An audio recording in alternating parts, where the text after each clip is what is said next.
Barcelona 2024-25 season যেভাবে শুরু করেছিল সেটা অনেক ক্লাবকে চিন্তিত করে রেখেছিল। শুধু যে ম্যাচ জিতেছিল তেমন না, বড় গোলের লিডে ম্যাচ জিতেই যাচ্ছিল।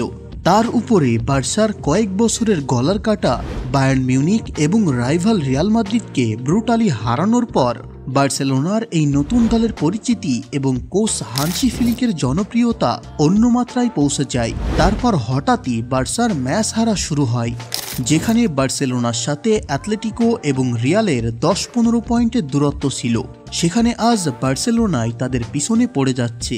বার্সেলোনার এই হঠাৎই অবনতির কারণ কি? এই অবনতির পিছনে হানসি ফ্লিকের দায় কতটুকু? চলুন জেনে নেওয়া যাক।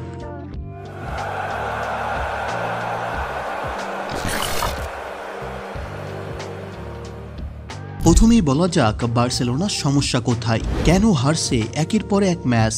বার্সেলোনার ভালো ব্যাকআপ নেই, খেলোয়াড়দের পর্যাপ্ত সময় রেস্ট দেওয়া হচ্ছে না, যে জন্যই তাদের পারফরমেন্স ভালো পাওয়া যাচ্ছে না। এটা খুবই স্বাভাবিক বিষয়, কারণ বার্সেলোনা সেই প্রি সিজন থেকে এখন অবধি একই দল নিয়েই মাঠে নামছে।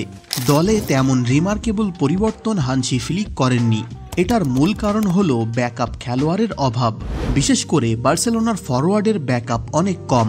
প্রতি ম্যাচই ইয়ামাল, লেভানডস্কি, রাফিনার উপরে নির্ভর করে। রাফিনহা এখন অবধি ফিট দেখালেও লেভানডস্কি এবং ইয়ামাল ফুল ফিট না। ইয়ামালের বর্তমানে যে অবস্থা, তার 2-3 সপ্তাহ মেডিকেল চেকআপ এবং রেস্টের প্রয়োজন। এই বিষয়টি রিয়াল মাদ্রিদ ভিনিসিয়াসের সাথে করেছে, যে জন্য ভিনিসিয়াস লং টাইম ইনজুরিতে পড়েনি। কিন্তু ইয়ামালকে খণ্ড খণ্ড করে খেলানোর জন্য বার্সেলোনা ইয়ামালকে অনেক বড় ইনজুরির রিস্কে ফেলে দিচ্ছে। কেন জানি না, আমাদের মনে হচ্ছে বার্সেলোনা কর্তৃপক্ষ ইয়ামালের বয়সটা ভুলে যাচ্ছে।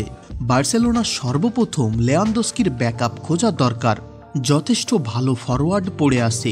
হালান্ডকে কেনার রিউমার্সটি যদি আসলে সত্যি হয়, তাহলে সেই আশায় বসে থাকাটা বার্সেলোনার জন্য অনেক বড় বোকামি হবে। কারণ রিয়াল মাদ্রিদ অলরেডি তাদের টেট্রা ফরওয়ার্ড গড়ে ফেলেছেন, সেটা হলো এমবাপ্পে, ভিনিসিয়াস, রদ্রিগো এবং Bellingham. Atletico Madrid recently Julian আলভারেসকে কিনে মোটামুটি ভালো একটা ফরওয়ার্ড গড়ে তুলেছে। সেখানে বার্সেলোনা অল্প বয়সী ফরওয়ার্ড ইয়ামাল এবং বুড়ো লেভানডস্কির উপরে নির্ভর করে আছে, যেখানে ইয়ামালের ইনজুরির বড় সম্ভাবনা আছে এবং লেভানডস্কির বয়স হয়ে যাচ্ছে, সে বেশি দিন আর ভালো খেলতে পারবে না। এখন অনেকেই হানসি ফ্লিককে দোষ দিচ্ছেন। আপনাদেরকে মনে রাখতে হবে, কোচ কখনো খেলোয়াড়দেরকে মাঠে বলে দিবে না এখন কিভাবে শট নিতে হবে, কোন দিকে শট নিতে হবে। কোচ পজিশন সেট করে দেয়, কিন্তু আউটপুট খেলোয়াড়দের ইন্ডিভিজুয়াল পারফরমেন্সের উপরে নির্ভর করে।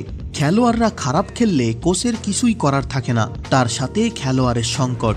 লা মাসিয়া থেকে খেলোয়াড় আনলেই সে ভালো খেলবে না। সেই খেলোয়াড়কে গড়তে যথেষ্ট সময় প্রয়োজন, যা বার্সেলোনার বর্তমানে নেই। সুতরাং হানসি ফ্লিককে কোনোভাবেই আপনি দোষারোপ করতে পারবেন না। সে অলরেডি প্রমাণ করে দিয়েছেন সে একজন সেরা কোচ। তো আপনার কি মনে হয় অবশ্যই কমেন্ট করে জানাবেন এবং ভিডিওতে একটি লাইক দিয়ে চ্যানেলটি সাবস্ক্রাইব করে সাথে থাকেন। কথা হবে পরের ভিডিওতে।